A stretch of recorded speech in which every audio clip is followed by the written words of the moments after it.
Pekerjaan memilih. Ya, kalau masih memilih beras dan memisahkan daknya, mungkin masih mudah. Walaupun ya agak sulit juga ya. Tetapi yang lebih sulit itu kadang-kadang memilih mana kebaikan dan kejahatan yang kerap kita lakukan.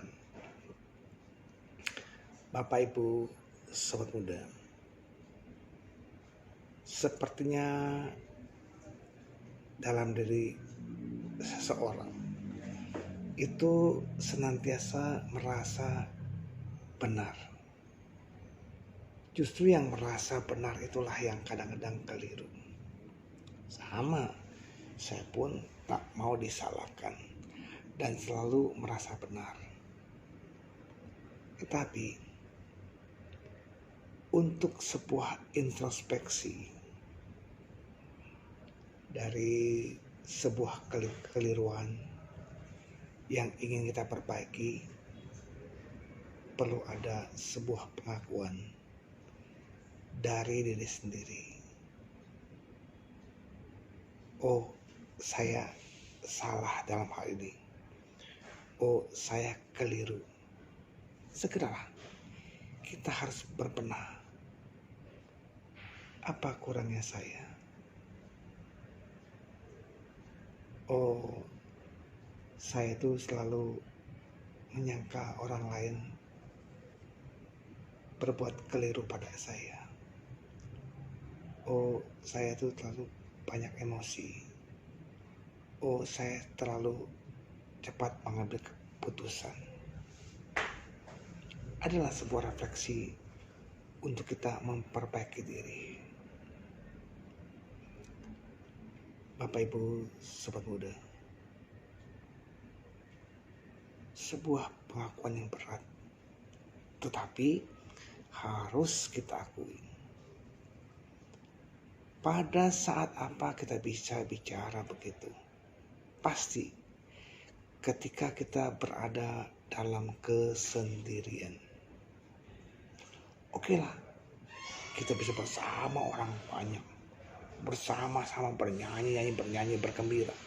Tetapi kalau hati bicara lain, gembira yang ada hambar, foto bersama terasa hambar. Kenapa? Karena penuh kepalsuan. Cobalah kita berani bicara pada diri sendiri, mengakui kesalahan kita, lalu memperbaiki. Bapak Ibu Sobat Muda, pengalaman-pengalaman terkadang banyak mengajarkan daripada sekedar teori-teori yang kita dapatkan dari sebuah bacaan.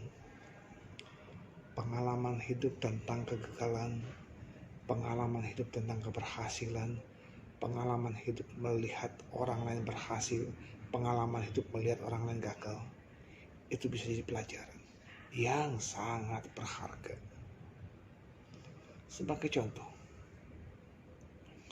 sebuah pengalaman menarik yang saya lihat di beberapa wihara atau pura atau tempat wisata yang saya kunjungi waktu itu. Kenapa saya tertarik ke tempat itu? Apa yang saya lihat? Begitu masuk saja, begitu datang, belum masuk, datang disambut dengan gapura yang bagus. Naik disambut dengan burung-burung yang jinak-jinaknya. Masuk ada Buddha Rupang yang begitu menenangkan, disambut dengan sajian minuman penghangat, disambut dengan tata krama. Ini kita melihat tempat orang lain luas dan tamunya banyak. Kenapa mereka banyak yang hadir?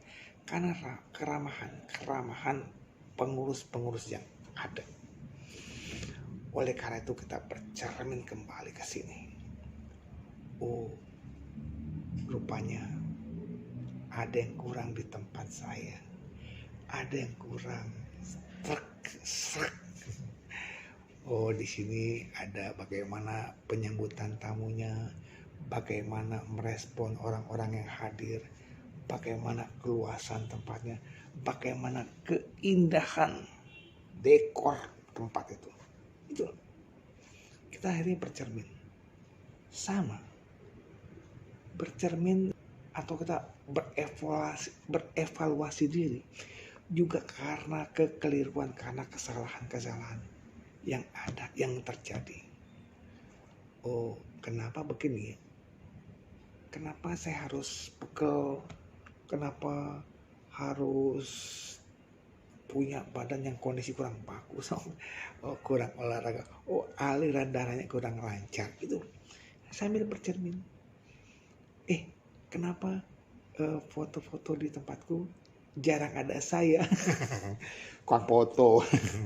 Oh iya, saya kurang berinteraksi dengan orang lain. Jadi ada sebuah refleksi kita untuk mempelajari apa kekurangan kita. Bapak Ibu Sobat Muda, kita ingin maju. Seperti yang saya kupas dalam konten sebelumnya, 9 jalan keberhasilan. Ada seperti itu di antaranya yang saya masih ingat ya. Kita bisa bergaul dengan semua orang tanpa memandang rendah derajat orang lain. Kenapa?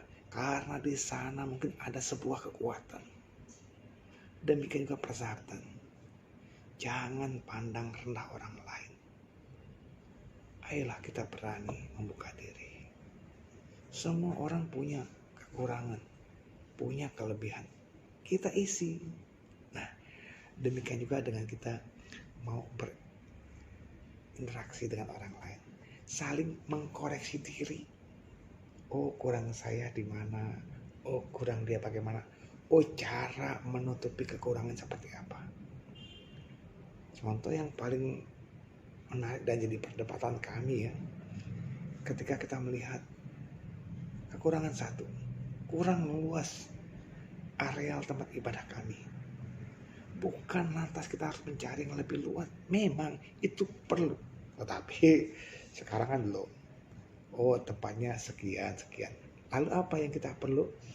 Oh, perlu susunan tempatnya demikian, didekorasi seperti ini. Oh, informasi kepada umat seperti ini. Atau mungkin kita melihat cara mereka menyambut tamunya seperti apa. Inilah yang akhirnya kita harus memperbaiki. Bapak Ibu Sobat Muda, kembali pada introspeksi diri. Saya kok tidak begitu disukai orang lain? Oh, kenapa? Oh, karena ada sebabnya ini, sebabnya itu. Bukan karena materi urusan kesekian, tetapi bagaimana kita bergaul di tengah-tengah masyarakat. Lalu bagaimana kita menciptakan kebahagiaan diri, bukan dari kebahagiaan orang lain, tetapi kebahagiaan yang muncul dari batin kita.